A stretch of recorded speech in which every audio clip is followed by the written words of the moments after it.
लोचन भगवान श्याम सुंदर की प्रत्यक्ष वाङ्मयी प्रतिमूर्ति सप्ताह सरितामा अवगाहन गर्न उपस्थित हुनुभएका सम्पूर्ण भगवत अनुरागी जनहरूमा यो व्यास मञ्चको तर्फबाट हार्दिक स्वागत वन्दन अभिनन्दन र हजुरहरू सम्पूर्णमा निवास गर्नुहुने सर्वेश्वर भगवानका युगल चरणमा नमन। आउनुहोस् हामीहरू सदा चाहिँ भागवती गङ्गामा अवगाहन गरौँ। हिजोका सत्रमा हामीहरूले श्रीमद् भागवतको दिव्य मङ्गलाचरणलाई श्रवण गरेका थियौँ, जहाँ 3 मङ्गलाचरणहरू गाइएका थिए। यथाधीतम तथा मतिः अथवा यथाधीतम यथामतिः। जस्तो हामीहरूले गुरुजनहरूबाट सुन्यौँ, भागवत पढाइको विषय होइन, किनकि एषा समाधेर्हि भाषा व्यासस्य सुमहात्मनः। यो के हो? सुमहात्मनः व्यासस्य समाधेः भाषा। यो महान बुद्धि, महानतम बुद्धि भएका वेदव्यासको पनि समाधेः भाषा, समाधिको भाषा हो यो। त्यस कारणले यो बुद्धिगम्य छैन। त्यही कारणले गुरुहरूबाट, गुरुजनहरू सन्तवाणीद्वारा जो हामीहरूले प्राप्त गर्न सक्यौँ, जति स्वीकार गर्न सक्यौँ, जस्तो हाम्रो पात्रता थियो त्यो अनुसारले हामी यहाँबाट प्रस्तुत गर्दैछौँ। र हामी हजुरहरू पनि सबैजना समाहित चित्त भएर सुनिरहनु भएको छ। मङ्गलाचरण 3टा थिए। वेदव्यासजीद्वारा गाइएको एउटा भगवान शुकदेवद्वारा र अर्को श्री सूतजी महाराजद्वारा। हेर्नुहोस्, सूत अनि शुक एउटै सुनिन्छ, कन्फ्युज हुनुहुन्न नि। यो साङ्गो पाङ्ग भागवतका वाचन गर्नेवाला सूतजी महाराज हुनुहुन्छ। सूतजी महाराजजीले नै परीक्षित राजा अनि भगवान श्री शुकदेवजीको संवाद प्रस्तुत गरेर सौनकादि 88,000 ऋषिहरूलाई श्रवण गराउँदै हुनुहुन्छ। मङ्गलाचरणपछि यहाँ कथा प्रारम्भ हुन्छ। यो दिव्य भागवत हामीहरू सबैलाई थाहै छ कि भगवानको अहैतुकी कृपा बिना प्राप्त छैन र हामीहरूलाई यो सुलभ भइसकेको छ, प्राप्त छ। त्यसै कारणले आउनुहोस्। नैमिषे निमिष क्षेत्रे ऋषय सौनकादयः सत्रम स्वर्गाय लोकाय सहस्र सममासत।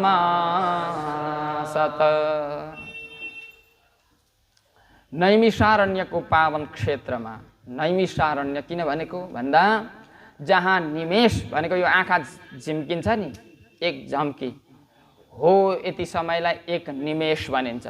जहाँ एक निमेष जति समयको पनि महत्त्व होस्, हामीहरू त्यसै हामी भन्छौँ नि, कहाँ गएको नै यसै हिँडेको, टाइम पास। मतलब हामीसँग कति हो कति समय छ, त्यही कारणले हामी पास गर्नमा नि व्यर्थ गुमाउन जाँदैछौँ। तर त्यहाँ त्यसरी टाइम पास गर्दैनन्। त्यहाँ त समयको सदुपयोग गर्नका लागि ऋषयः सौनकादयः, सौनकादि ऋषिहरू त्यहाँ भेला हुनुभएको छ। 88,000 ऋषिहरूले विचार गर्नुभयो कि अब छिट्टै नै कलियुग आउँदैछ। त्यस कारणले हामीहरूले कलिको प्रभावबाट बाँच्नलाई के गर्ने भन्दा सत्रम स्वर्गाय लोकाय, सत्रम एउटा कुनै दिव्य अनुष्ठान गर्नुपर्छ, यज्ञ गर्नुपर्छ, जसले गर्दा स्वर्गाय अर्थात् श्री कृष्णाय, स्वर्गे अपि यम देवाः गायन्ति तम श्रीकृष्णम तस्मै श्रीकृष्णाय स्वर्गाय, अर्थात् स्वर्गलोकका देवी देवताहरू पनि आफ्ना कल्याणका लागि जसको गान गर्छन्,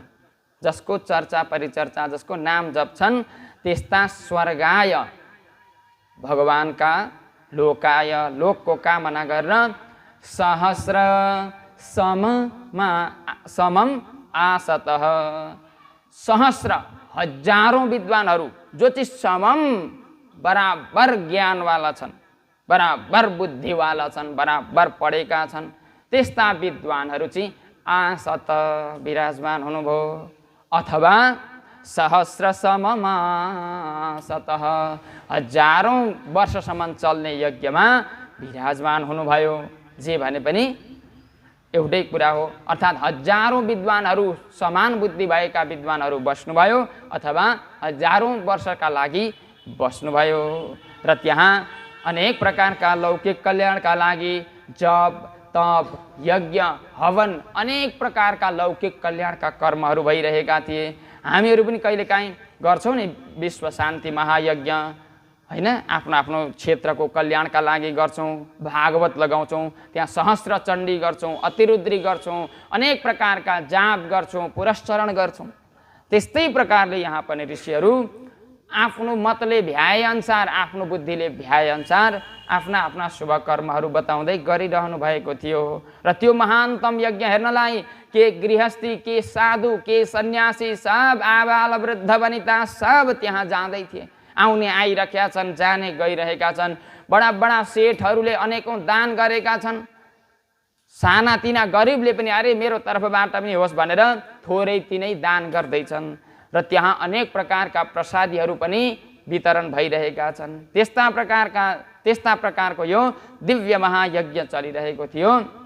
त्यहाँ अनेक विद्वानहरू पनि आउने गर्नुहुन्थ्यो। त्यतिकैमा त्यहाँ श्री सुतजी महाराजजीको आगमन भयो।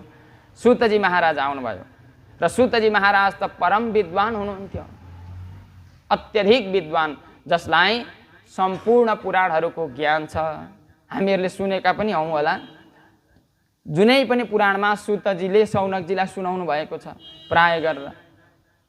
त यस्ता महान विद्वान सुतजीको आगमनमा सबैले स्वागत गरे, सम्मान गरे, जय जयकार गर्दै उहाँलाई उच्च आसनमा बसालेर माला आदि लगाएर उहाँलाई खूब सम्मान गरेर दिव्य आसनमा बसाउनु भयो। र त्यहाँ मध्येमा सौनकजी महाराज सबैको प्रतिनिधित्व गर्दै जो अत्यधिक विद्वान हुनुहुन्थ्यो, त्यस्ता परम विद्वानले आज यहाँ सौनकजीले सुतजीलाई 6वटा प्रश्न गर्नुभयो।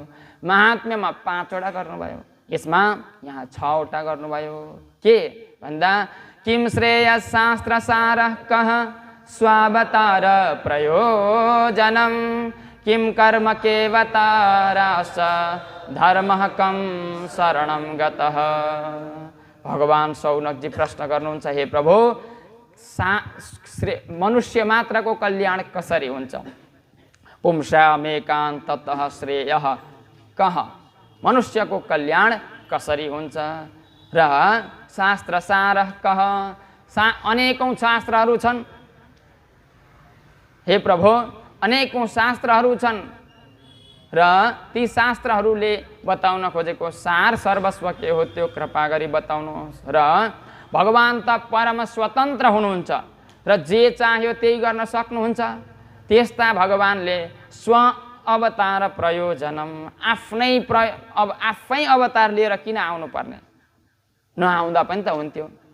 हामीहरू त मौका पर्दा अरूलाई अराउँछौँ, है त्यहाँ जाइदैन, यसो गर्दैन भनेर त भगवानले अरूलाई नहराएर आफै यो संसारमा आउनु पर्ने कारण के हो? ल आउनुभयो, ठिक छ, भगवानले आएर के कर्म गर्नुहुन्छ र आउनु पनि भयो, के कर्म पनि गर्नुहुन्छ, अनि अवतार कति छन् त्यो सारा वृत्तान्त हामीहरूलाई बताउनुहोस्। र मैले सुने अनुसार सौनकजी महाराज भन्दै हुनुहुन्छ कि यदा यदा हि धर्मस्य ग्लानिर्भवति भारत अभ्युत्थानमधर्मस्य तदात्मानं सृजाम्यहम्। गीतामा स्वयं भगवान भन्नुहुन्छ, जब जब धर्मको हानि हुन्छ तब तब म धर्मको वृद्धि र सन्तहरूको रक्षाका लागि आउँछु। त त्यस्ता धर्मरक्षक भगवान यो संसारलाई छोडेर गए पछाडि, भगवान श्रीहरि गए पछाडि यो धर्मले कसको आश्रय लिएको छ? ब्रूहि योगेश्वरे कृष्णे ब्रह्मण्ये धर्मवर्मणि स्वाङ्काष्ठा मधुनोपेते धर्मः कं शरणं गतः। अब सौनकजीले यस्ता प्रकारले 6वटा प्रश्न गर्नुभयो। धर्म कसको शरणमा गयो? अर्थात् के श्रेयः शास्त्र सारै के अवतारै भए किन? अवतार अनि कर्म धर्म कहाँ गो सबै भन। यहाँ यस्ता प्रकारले सुतसँग यिनै प्रश्न शोधनी मुनिले गरे। सुतले यसको उत्तर बिस्तारै दिनुभो भरे। अब सुतजी महाराज पनि उत्तर दिन लाग्नुभयो। गुरुका पदको चिन्तन गर्दै सुतजी भन्छन् गदगद भई। नर नारायण शारदा देवी अनि व्यासजीलाई नमन गरे। सौनकजी महाराजका लोक कल्याणकारी प्रश्नलाई सुनेर अत्यन्त हर्षित हुँदै गदगद भएर श्री सुतजी महाराज गुरुका पदको चिन्तन गर्न लाग्नुभयो। को हुनुहुन्थ्यो गुरु भन्दा स्वयं यहाँ आफ्नै मुखारविन्दबाट सुतजी भन्दै हुनुहुन्छ। यस्वानुभावमखिल श्रुतिसारमेकम् अध्यात्मदीपमतितितीर्षतां तमोन्दम् संसारिणां करुणयाः पुराणगुह्यं तं व्याससूनुमुपयामि गुरुं मुनीनां। भन्नुहुन्छ कि सम्पूर्ण मुनीनाम अपि गुरुम, सम्पूर्ण मुनिहरूका पनि गुरु श्री भगवान वेदव्यास नन्दन व्याससूनुम व्यासस्य अति प्रिय पुत्रम। व्यासका अत्यन्त प्रिय पुत्रलाई म नमन गर्छु, याद गर्छु भनेर प्रणाम गर्दै भन्नुहुन्छ। यह जसले स्व अनुभवम अखिलम आफ्नो तपश्चर्याद्वारा अनुभव प्राप्त भएको सम्पूर्ण श्रुतिको सार जुन यो दिव्य भागवत हो, अध्यात्मको दीप। अध्यात्मको दीप भनेको आध्यात्मिक मार्गमा अगाडि बढाउने प्रकाश स्वरूप यो तितीर्षताम संसार सागरबाट तर्न इच्छा हुने व्यक्तिहरूका लागि यो एउटा दिव्य ज्योति हो र जसले चाहिँ करुणा गरेर, करुणया कृपा गरेर आह भनिदिनु भयो। के भन्दा गुह्यम पुराणम, अत्यन्त गोपनीय पुराण। अब हेर्नुहोस्, गोपनीय अनि पुराण। पुराण भनेको पुरा र रकार भएको हुनाले त्यसलाई णत्व भयो। पुरा अनि न माने पुरा भनेको पहिला प्राचीन युगमा यस्तै चल्छ नि। पुरा त पुरा प्राचीन युगमा अथवा पहिला न थिएन। कसरी थिएन भन्दा यस्तो सरल र सुलभ तरिकाले थिएन। तर वास्तवमा त फेरि अर्को तरिकाले हेर्नुहोस्, पुरा अपि नवम इति पुराणम। प्राचीन भएर पनि नयाँ अर्थात् चतुश्लोकले युक्त यो अत्यधिक प्राचीन हो यो भागवत। तर 18,000 यत्रा श्लोकले युक्त यो भर्खर भएको भगवान वेदव्यासको कृपाले। त यो दिव्य भागवत अब सबैभन्दा पुरानो कसरी?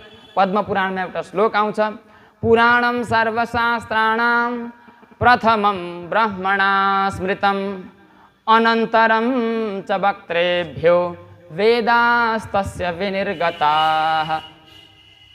अब ग्रन्थहरू 3 प्रकारका हुन्छन्। फेरि व्याख्यामा जाने पर्यो।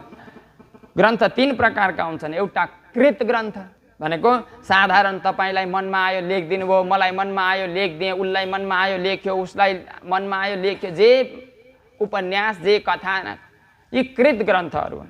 यिनीहरूबाट पनि धेरै ज्ञान लिन सकिन्छ, तर यी प्रामाणिक हुँदैनन्। अर्को एउटा ग्रन्थ छ जसलाई भन्छ स्मृत ग्रन्थ। स्मृत भनेको बडे योगीहरूले ध्यान गर्छन्, ध्यानद्वारा उनीहरूलाई अनुभव हुन्छ, तत्पश्चात लेख्छन् स्मृत ग्रन्थ। यो ग्रन्थहरू, यी यस्ता प्रकारका ग्रन्थहरू प्रामाणिक हुन्छन्।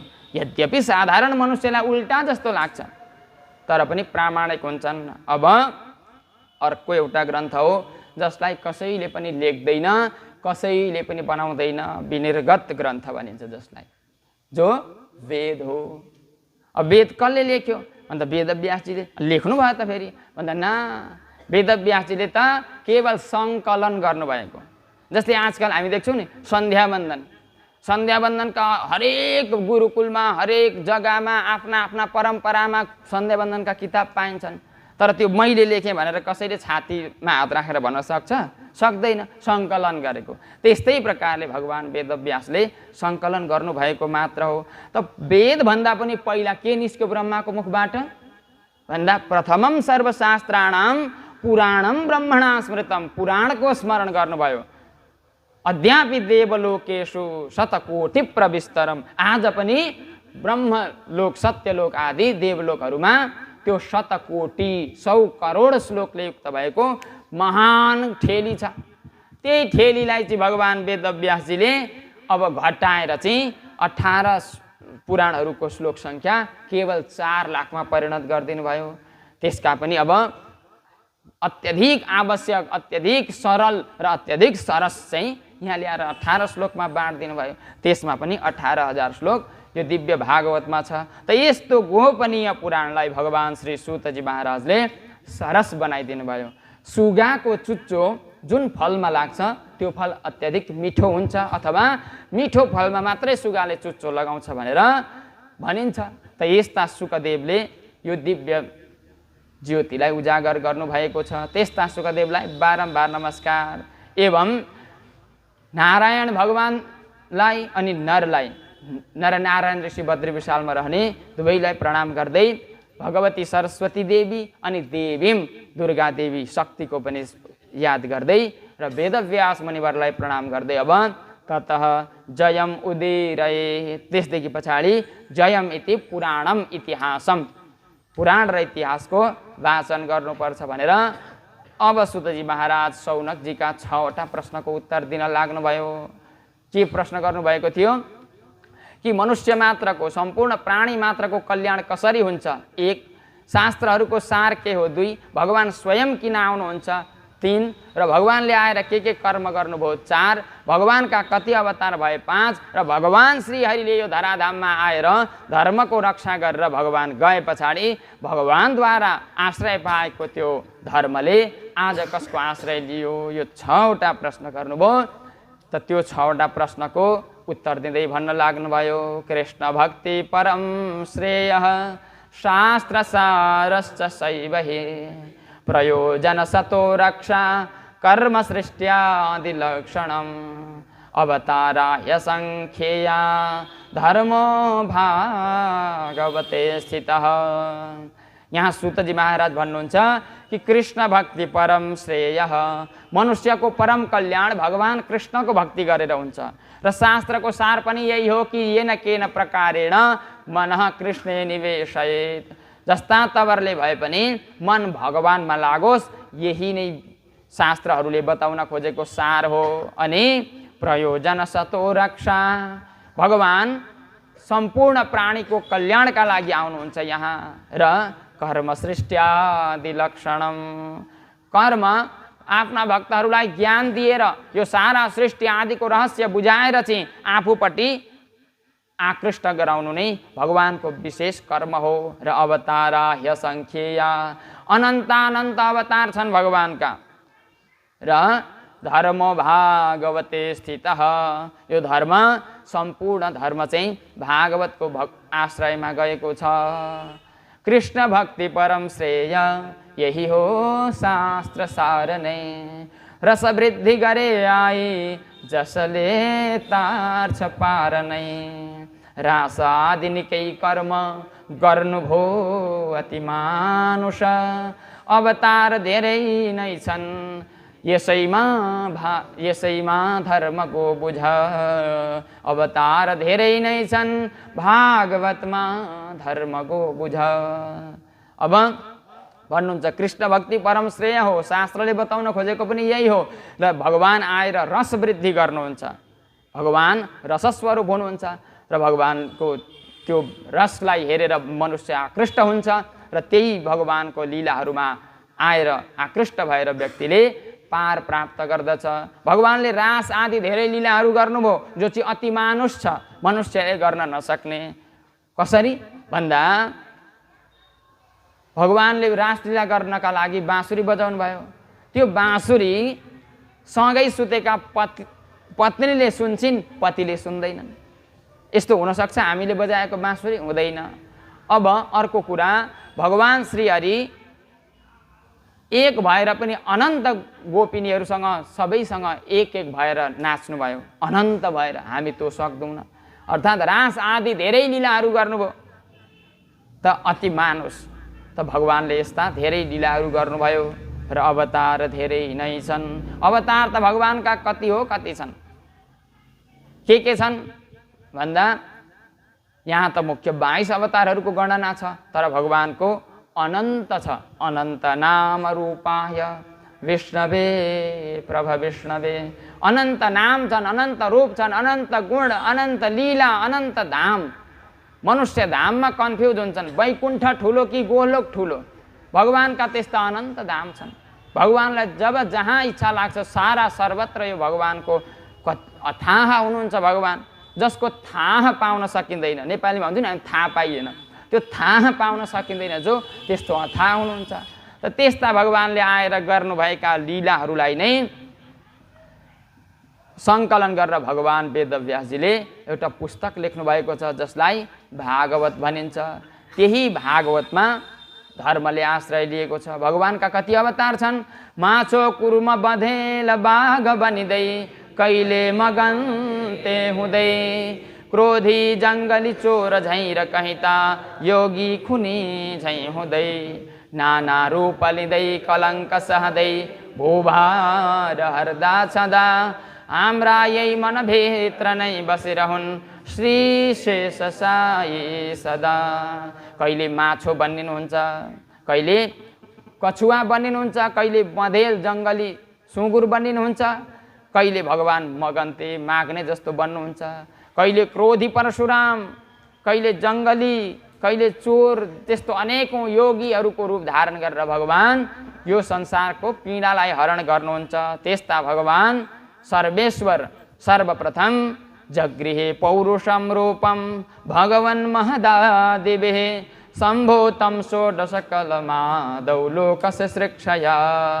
सर्वप्रथम भगवानले पौरुष रूप धारण गर्नुभयो, जसमा हजारौँ हात छन्, हजारौँ मुख छन्, हजारौँ शिरहरू छन् र विचित्र देखिने खालको त्यस्तो रूप छ। यही रूप नै सारा अवतारहरूको खजाना, महानारायण अवतार हो यो भगवानको। र यस्ता अवतारी पुरुष, यही अवतारी पुरुषबाट अनेकानेक अवतारहरू हुने गर्छन्, जसमा सर्वप्रथम भगवानले ब्रह्माका पुत्र भएर सनक सनन्दन सनातन अनि सनत कुमार भएर आएर ब्रह्मचर्य व्रतको शिक्षा दिनुभयो।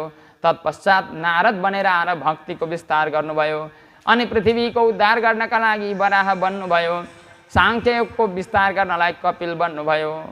र यस्तै प्रकारले अत्रि र अनसुयालाई प्रसन्न पार्नका लागि दत्तात्रेय, आकुति र रुचि प्रजापतिका घरमा यज्ञ आदि आदि भगवानले ऋषभ, पृथु, मत्स्य, कच्छप, धन्वन्तरी, मोहिनी, नरसिंह, वामन, परशुराम, व्यास, राम, बलराम, कृष्णजी, बुद्ध अनि कल्कीको रूपमा आउनुभयो। कहीँ कहीँ ध्रुवलाई दर्शन दिन आउनुभएका हरि भगवानलाई पनि 24 अवतारमा गनिन्छ।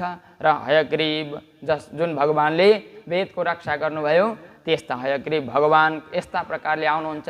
यिनै भगवानले आएर गर्नुभएका विविध लीलाहरूलाई चाहिँ समेटेर भगवान वेदव्यासजीले एवं जन्मानि कर्माणि ह्यकर्तुरजनस्य च वर्णयन्ते स्म कवयो वेदगुह्यानि हृत्पतेः। त्यस्ता हृदयमा निवास गर्नेवाला भगवानले लिनुभएका अनेकानेक जन्म, गर्नुभएका अनेकानेक कर्महरूलाई नै लेखेर चाहिँ कविहरूले वर्णन गर्दछन्। र त्यही लीला कथाले युक्त भएको इदं भागवतं नाम पुराणं ब्रह्म संहितं उत्तम श्लोकचरितं चकार भगवान ऋषिः।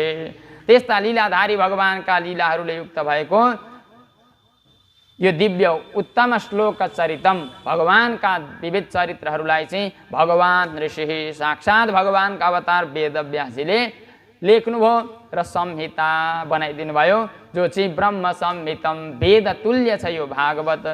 र यो सारा शास्त्रहरूको सार हो। सम्पूर्ण शास्त्रहरूको वेद इतिहास पुराणहरूको सार हो यो र यही सार सर्वस्वमा कृष्णे स्वधामोपगते धर्म ज्ञान दिभिस्सह कलौ नष्टदृशामेश पुराणार्को धुनोदितः।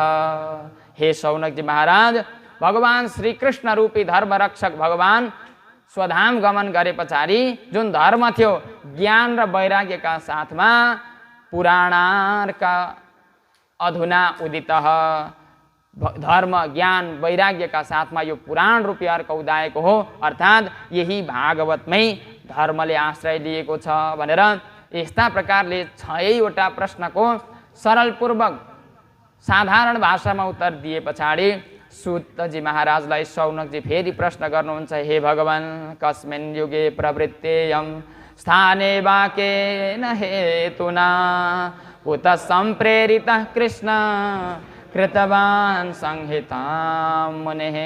हे भगवान, कुन युगमा र कुन स्थानमा अनि कसबाट प्रेरणा भएर केका लागि भगवान वेदव्यासजीले यत्रो दिव्य भागवतको रचना गर्नुभयो सारा बताइदिनुहोस् भने पछाडि सूतजी महाराज विस्तार गर्दै भन्न लाग्नुभयो, द्वापरे समनुप्राप्ते तृतीये युग पर्यये जातः पराशराद् योगी वासव्यां कलया हरेः।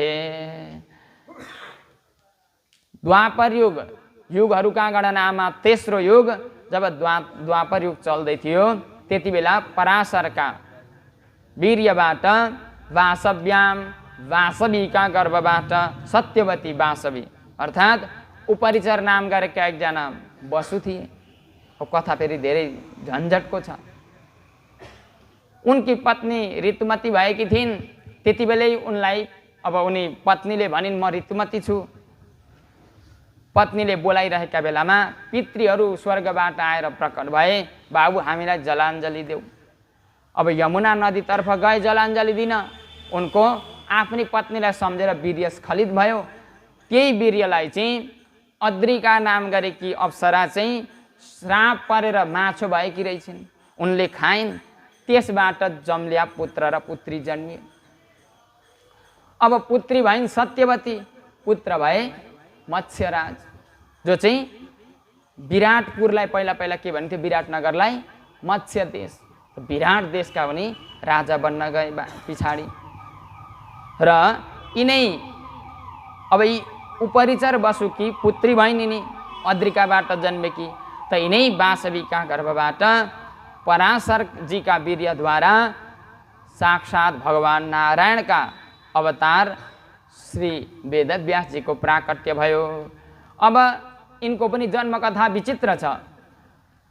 पराशरजी तीर्थयात्रा गर्दै जानुभएको यमुना नदीका किनारमा पुगे पछाडि अब पार हुनुपर्ने यमुना नदी। त्यति बेला दासराज भोजन गर्दै रहेछन् नाविक त्यहाँका। अब यिनकी सुन्दरी थिइन् कन्या, भर्खरै ऋतुमती भएकी। अब आफ्नै पुत्रीलाई भने, हे पुत्री यी ऋषिलाई तारदेऊ, तीर्थयात्री रहेछन्। उनी नौका लिएर गइन्। पराशर ऋषि आसक्त हुनुभयो। किनकि त्यति बेला काल ज्योतिष चक्र अनुसार अब त्यति बेला अत्यन्त राम्रो शुभ मुहुर्त रहेछ। यदि त्यति बेला कुनै विद्वान पुरुषद्वारा कहीँ योग्य क्षेत्रमा यदि वीर्याधान हुने हो भने परम कुशल कुशाग्र बुद्धि भएको अनन्त ज्ञानी पुरुषको प्राकट्य हुने सुअवसर जानेर पराशर ऋषिले प्रार्थना गर्नुभयो, हे देवी यस्तो योग्य अवसरमा एउटा पुत्र प्राप्तिका लागि गर्भाधान संस्कार गरौँ। पहिला त मानिनन्। यिनको शरीरै गनाउँथ्यो दुर्गन्ध माछाको जस्तो, नामै मत्स्यगन्धा थियो यिनको पहिला त। अब ऋषिलाई भन्न लाग्ने, हे ऋषि तपाईँ जस्ता ऋषि जो तीर्थयात्रा गर्न जानुभएको छ त्यसमा पनि म जस्ती गनाउने केटीमाथि आसक्त हुन तपाईँलाई शोभा दिँदैन। तपाईँको सारा व्रत सारा ब्रह्मचर्य नष्ट भएर जानेछ मेरा संसर्गले। तब अब यी पराशरजीले आशीर्वाद दिनुभयो, हे वासवी आजदेखि तिमी सत्यवती हुनेछौ र तिम्रो शरीरबाट दुर्गन्ध होइन सुगन्ध आउनेछ, आशीर्वाद दिनुभयो। तत्क्षणतिर परम सुन्दरी सत्यवतीका शरीरबाट त दिव्य सुगन्ध आउन लाग्यो। तर फेरि यिनले अनुरोध गरिन्, हे ऋषिवर मैले तपाईँको वीर्यलाई गर्भमा धारण गरे भने गर्भवती हुन्छु, लोक लज्जाले त म जीवितै रहन सक्दिनँ। आशीर्वाद दिनुभयो, तिमी मेरो पुत्र प्राप्ति भए पनि सन्तान जन्माए तापनि तिमी कौमारी नै रहनेछौ, तिमीलाई दोष लाग्ने छैन र यो गुप्त रहस्य कसैले जान्ने छैन। आशीर्वाद दिनुभयो। अब त के र, अनेकौँ प्रश्नको र अनेकौँ शङ्काको समाधान भए पछाडि सत्यवतीले आज गर्भधारण गरिन् र कालान्तरमा यिनै परम कुशाग्र बुद्धि भएका भगवान् वेदव्यासजीको जन्म भयो। हेर्नुहोस्, जन्म हुनासाथ हामीहरूले कलियुगमा पहिल्यै सुनेका थियौँ कि भगवान् बुद्ध हिँड्नु भएको थियो। त्यस्तै तरिकाले यदि योग सम्पन्न व्यक्ति प्रकट भयो भने, जन्मियो भने उनीहरू जन्मनासाथ पनि हिँड्न सक्छन्। आज वेदव्यासजी पनि आफ्नी मातालाई प्रणाम गरेर त्यहाँबाट जानुभयो। सारा कुराहरूको ज्ञान थियो। हे माता, तपाईँले मेरा पितासँग शर्त राखेर चाहिँ मलाई जन्माउनु भएको सबै कुरा बताइदिनु भयो र तपाईँले जहिले मलाई याद गर्नुहुन्छ म तैले आउने छु, आजदेखि म जान्छु भनेर तपश्चर्या गर्न भनेर द्वीपमा जानुभयो। अब त्यहाँ गएर द्वीप एव अयनो यस्य स द्वैपायनः, त्यहीँ गएर बस्न लाग्नुभयो। खानपान सबै छोडेर केवल एकाक्षर भगवान् ब्रह्ममा ओमकारमा यिनको तल्लीनता भयो र यिनलाई अनन्त ज्ञान मिल्यो। यस्ता खालका परम ज्ञानी ऋषि जब श्रेष्ठ अब बढ्दै जानुभयो, योग पनि बढो, ध्यान तपस्या पनि बढो यिनको, र अब यिनले संसारका भूत भविष्य वर्तमान सबै कुराहरू जान्न लागे। परावरज्ञ सरिषेः कालेना व्यक्तरंहस युगधर्म व्यतिकरम प्राप्तम भुवि युगे युगे। सम्पूर्ण जान्नेवाला ऋषिले अब युग धर्म नष्ट भएको जानेर यो द्वापरदेखि पछि त बडा घोर कली आउने रहेछ। त्यति बेलाका मानिसहरू कम्ती बुद्धि भएका, कम्ती सामर्थ्य भएका हुने रहेछन्। त्यति बेला त स्वाहा स्वधा नै बन्द हुने रहेछ, देखाउनका लागि मात्रै शुभ कर्म हुने रहेछ भन्ने जानेर चातुर्होत्रम कर्म शुद्धम प्रजानां वीक्ष्य वैदिकं व्यदधात् यज्ञ सन्तत्यै वेदमेकं चतुर्विधम्। अब चातुर्होत्र कर्म, होता अध्वर्य उद्गाथा आदिले युक्त भएको जुन चातुर्होत्र कर्म छ त्यो अक्षुण्ण तरिकाले चलोस् भनेर यिनले वेदम एकम, एउटा वेद थियो। के थियो? वेद प्रणव एवाग्रे, पहिला प्रणव नाम गरेको एउटै वेद थियो जसलाई कसैले ऋक् पनि भन्ने गर्थे। त त्यो एक वेदलाई वेदमेकम चतुर्विधम व्यदधात्, एउटै वेदलाई 4 भागमा बाँडिदिनु भयो र त्यसको नाम ऋग्वेद, यजुर्वेद, सामवेद, अथर्ववेद भनेर राखिदिनु भयो। तत्पश्चात ओहो अब यो वेद त मनुष्यले बुझ्ने रहेछन् भनेर फेरि इतिहास पुराणम छ, इतिहास र पुराणको पनि रचना गर्नुभयो। पुराण इतिहास भनेको महाभारतको संरचना गर्नुभयो, 17 पुराणको रचना गर्नुभयो। सम्पूर्ण लोकको कल्याण होस् भनेर यस्ता प्रकारले सबै विस्तार गरेर रहँदा पनि उहाँलाई शान्ति मिल्न सकेन। एवं प्रवृत्तस्य सदा भूतानां श्रेयसे द्विजाः सर्वात्मकेनापि यदा नातुष्यत् हृदयं ततः। निरन्तर लोकको कल्याण गर्न लागि पर्दा पनि, हर प्रकारले उहाँले सकेसम्म गर्दा पनि न अतुष्यत् हृदयं तदा, उनको हृदय सन्तुष्ट हुन सकेन, हृदयमा सन्तुष्टि भएन। अब सरस्वती नदीका किनारमा बसेर विचार गर्न लाग्नुभयो, हे भगवान् मैले के चाहिँ गरिनँ, म निरन्तर सन्ध्या वन्दन आदि गर्छु, समयमा उठ्छु, नित्य कर्म गर्छु र लौकिक कल्याणको बारेमा मात्रै चिन्ता गर्छु, तर पनि मेरो मन आज प्रसन्न छैन किन भनेर मनमनमा कुरा खेलाउन लाग्नुभयो। मैले के चाहिँ गरिनँ भनेर सोचिरहेका बेलामा तस्यैवंखिलमात्मानं मन्यमानस्य खिद्यतः कृष्णस्य नारदोऽभ्यागात् आश्रमं प्रागुदारितम्। यस्ता प्रकारले दुखी भएर बसिरहेका श्री वेदव्यासजीका नजिकतिर भगवान् साक्षात् नारदजी आउनुभयो। नारदजीले आएर अब यहाँ खिन्नमना भएर बसेका वेदव्यासजीलाई मजाले हेर्नुभयो र वेदव्यासजीले उठेर प्रणाम गर्दै उहाँलाई कुशासनमा बसाल्नुभयो र प्रणाम गर्नुभयो अनि शान्त भएर अघिल्तिर बस्नुभयो। यो देखेर भगवान नारदजी प्रश्न गर्नुहुन्छ, पाराशर्य महाभाग भवतः कच्चिदात्मना परितोष्यति शारीर आत्मा मानस एव वा। हे पराशर नन्दन महान भाग्यशाली, तपाईँ के प्रसन्न हुनुहुन्छ? तपाईँ मनबाट र हृदयबाट परिपूर्णता हुनुहुन्छ?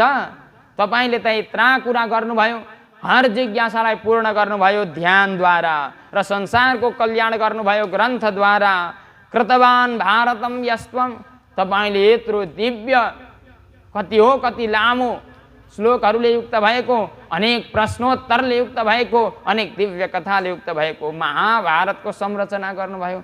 तपाईका सारा जिज्ञासाहरू पूर्णता भए तपाईँ आनन्दित हुनुहुन्छ?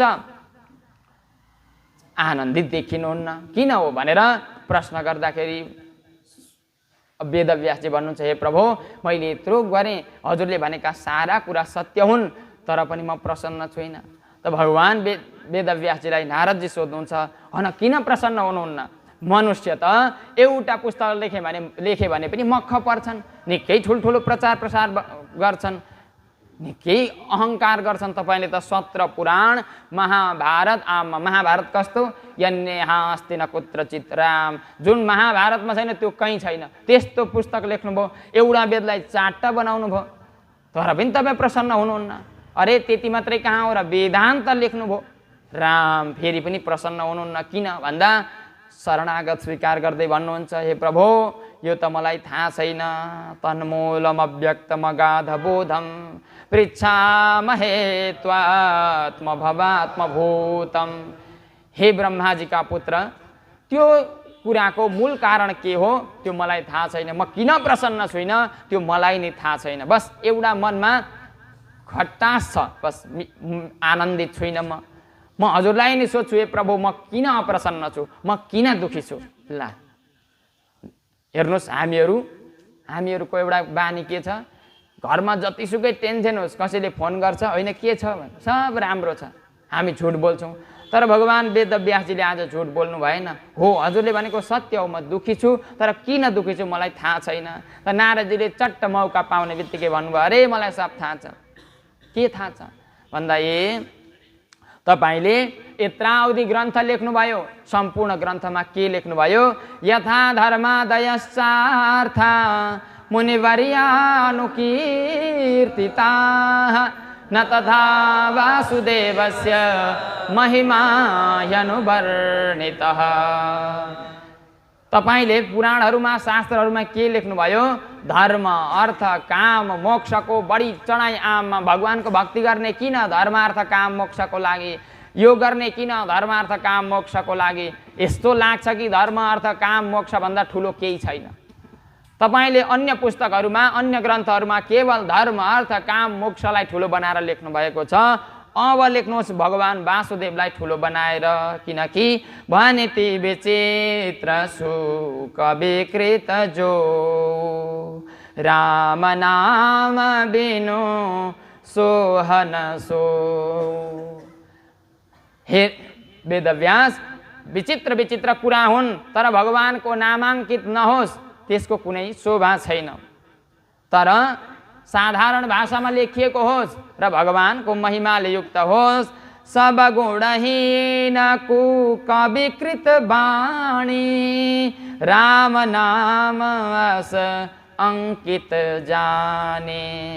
सादर कहि सुनहि बुधता है मधुकर सरिस संत गुणग्राहे। सबै गुणले हीन होस् तर भगवानको महिमाले युक्त होस् र भगवानलाई श्रेष्ठ साबित गर्नका लागि भनिएको छ भने सम्पूर्ण सन्तहरूले त्यसको प्रशंसा गर्छन्। जब सन्तहरूले प्रशंसा गर्छन् बास भयो, सम्पूर्ण कल्याण भयो।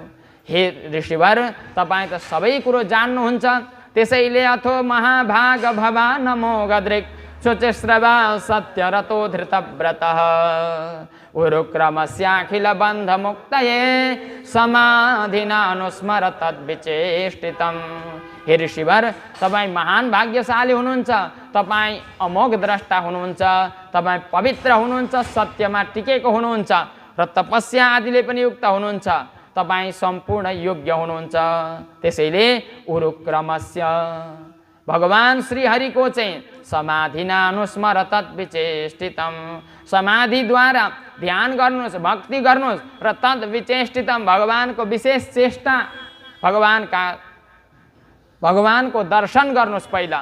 र अब अखिल बन्ध मुक्तये सम्पूर्ण प्राणीको बन्धनबाट मुक्ति गराउनका लागि र आफ्नो मानसिक चिन्तालाई पनि नाश गर्नका लागि समाधिना समाधिद्वारा उनको चिन्तन गर्नुहोस् र भगवत प्राप्ति भए पछाडि अनि यो दिव्य भागवत फेरि लेख्नुहोस्, बास त्यही ग्रन्थले तपाईँलाई आनन्द दिनेछ भनेर यस्ता प्रकारले सम्झाउँदै भगवान वेदव्यासजीलाई भन्नुहुन्छ, हे वेदव्यासजी, संसारमा भगवानको नामभन्दा श्रेष्ठहरू केही छैन, त्यही कारणले भगवानको महिमालाई युक्त भएर पहिला स्मरण गर्नुहोस् र भगवत दर्शन भए पछाडि अनि दिव्य भागवत लेख्नुहोस् भनेर यस्ता प्रकारले सम्झाउँदै भगवान वेदव्यासजीले अगाडि के भन्नुहुन्छ हामी भोलिको सत्रमा सुन्नेछौँ भन्दै आजका वाणीहरू उनै सर्वेश्वर भगवानका युगल चरणमा समर्पित गर्दै सबैले भनौँ श्री कृष्णचन्द्र भगवानको, श्री नारद महामुनिको,